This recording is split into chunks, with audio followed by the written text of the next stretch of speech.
আজকে সবাই জানো 19শে জ্যৈষ্ঠ বাবা লোকনাথের তিরোধান দিবস। তো তার জন্য আমাদের বাড়িতে আজকে একটা ছোট্ট আয়োজন করা হয়েছে, মানে আমার বরের মানত ছিল যে কিছু ব্রাহ্মণ ভোজন করাবো তার জন্য। তো চলো সমস্ত ভিডিও তোমাদের আজকে শেয়ার করবো।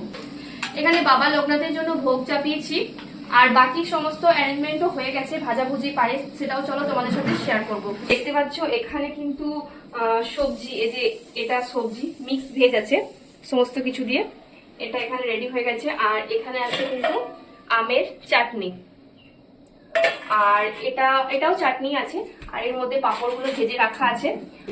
এই যে দেখতে পাচ্ছ এখানে মা ঠাকুরের সমস্ত জোগাড় করছে। এখানে পায়েসও রেডি হয়ে গেছে, ভাজাভুজি সমস্ত রেডি হয়ে আছে। ওই যে বাবা লোকনাথের দুটো মূর্তি আছে, একটা আমাদের আগে মা নিয়ে এসেছিল অনেক পুরানো, আর এটা আমরা রিসেন্টলি কচুয়া ধাম থেকে নিয়ে এসেছি। তো আমাদের ডাইনিংটাতে আমার ভিডিওতে সবাই দেখতে পাও এখানে সোফাটা থাকে, কিন্তু আজকে সোফাটা নেই, যেহেতু এখানে সবাই খাবার খাবে সেই জন্য সোফাটাকে ওই যে বাইরে এখন রাখা হয়েছে।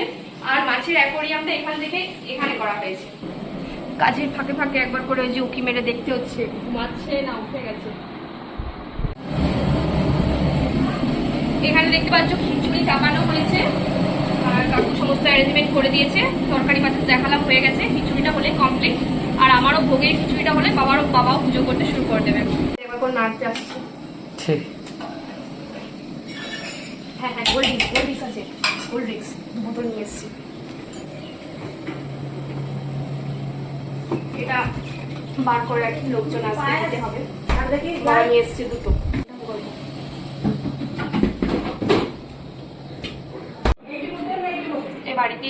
আজকে বাড়িতে এখন এলো দিদি আর দিদি শ্বশুর বাড়ির সবাই, তো সেই জন্য কোল্ড ড্রিঙ্কস দিচ্ছি। দেখতে পাচ্ছ খিচুড়ি পুরো কমপ্লিট হয়ে গেছে। এই যে আমি লাস্ট একটু নেড়ে দিচ্ছি, এবারে লোকে মানে যারা যারা আসবে সবাইকে খেতে দেওয়া হবে। এখানে দেখতে পাচ্ছ সবাই কিন্তু খেতে অলরেডি বসে গিয়েছে।